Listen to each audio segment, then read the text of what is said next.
सोलापूर महानगरपालिकेच्या आरोग्य विभागानं शहरातील घंटागाडीद्वारे कचरा उचलण्याचा मक्ता खाजगी ठेकेदाराला दिला आहे। या ठेकेदाराविरुद्ध कंत्राटी कर्मचाऱ्यांनी संप सुरू केला आहे। महापालिका ठेकेदाराला नियमाप्रमाणे तसेच कराराप्रमाणे पैसे देते, पण ठेकेदार आपले तुटपुंजे पैसे देऊन बोलवण करतो, असं या कर्मचाऱ्यांचं म्हणणं आहे। क्रमांक 8 वरील घंटागाडी ड्रायव्हर माझी पगार मी डे नाईट करून माझे 45 दिवस बनले। त्या 45 दिवसाची पगार 208 रुपयाने काढलेली। 208 म्हणलं तर मला पगार किती आली? 6000 आली। फक्त 45 दिवसाची पगार 6000 आली। मग मी पगार देतो विचारलो तर त्याने हा टाकतो, हे करतो, ते करतो, तू जास्त बोलला तर तुला कामावरून काढतो, हे असं तशा मोठ्या गोष्टी बोलायला ती।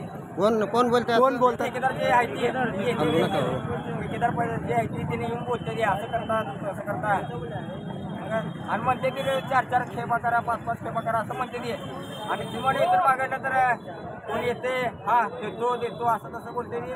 तर आम्हाला आमची मागणी एवढीच आहे। किमान वेतन मिळालेली नाही आजपर्यंत आणि 2 महिन्यांनी पगार दिला नसल्यामुळं इथं सगळे गरीब कामगार आहेत। हातावर तर सगळ्यांचं पोट हातावर आहे। त्या कामगाराची, त्यांच्या घरच्या लोकांची, मुलाबाळांची, त्यांच्या आईवडिलांची, सगळ्यांच्या पोटाची आर्थिक पिळवणूक, त्यांची मानसिक त्रास सगळं होत आहे।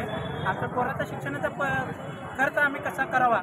2 महिने पगार होत नसल्यामुळं आम्ही लोकांकडून उसनवारी करून व्याजाने पैसे घेतलेले आहेत। त्यामुळं आम्हाला पगार नसल्यामुळं सुट्ट्या घेऊन बाहेर दुसरीकडे काम करून ते पैसे भरायची वेळ आली आहे। त्यामुळं सोलापूरचा कचरा नीट उचलला जात नाही, लोकांच्या तक्रारी येतात, याकडे कोणीही लक्ष देत नाही आहे। आम्हाला आमच्या हक्काच्या 4 सुट्ट्या आणि आम्हाला पूर्ण किमान वेतन मिळालं पाहिजे आणि आमचं जे आजपर्यंत थकबाकी फरक आहे तो फरक मिळाला पाहिजे। आम्हाला पगाराची स्लिप मिळाला पाहिजे, PF ESI वेळेवर दिलं पाहिजे। ESIचं आम्हाला कार्ड परत एकदा त्यांनी रिन्यू करून दिलं पाहिजे। सर्व कामगाराच्या वतीने मी एकच सांगतो, आम्हाला पूर्ण किमान वेतन मिळालंच पाहिजे।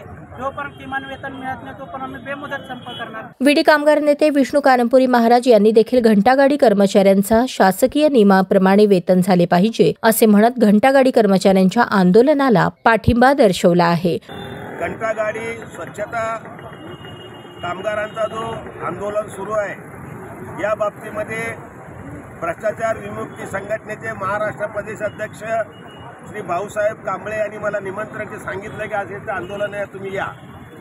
त्याप्रमाणे ठिकाणी आलो, पण चित्र वेगळा दिसला की त्या ठिकाणी त्या कामगार गेल्यानंतर 5 लोक गेले, पण 4 लोकांना त्याने आत घेतले पवार साहेबांनी। का हो असं 4 लोक घेतले? दुसरा 5वा व्यक्ती नालायक दिसला का, वाईट दिसला का? नाही, आम्ही कामगारासमोर बोलणार। तिथं काय चर्चा झाली आणि सांगितलं की ठेकेदारला घेऊन 5 तिथं 3 वाजता बसा।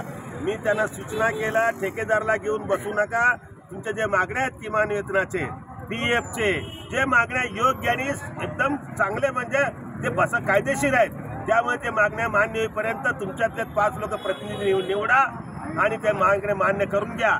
अन्यथा महाराष्ट्र कामगार सेना आणि मी माझी सोलापूर संघटना त्यांच्या आंदोलनाला पूर्ण पाठिंबा, सक्रिय पाठिंबा राहील असं जाहीर करतो। डॉक्टर बाबासाहेब आंबेडकर पुतळ्याजवळ आज सकाळपासूनच सर्व कर्मचारी ठिय्या आंदोलनास बसले आहेत।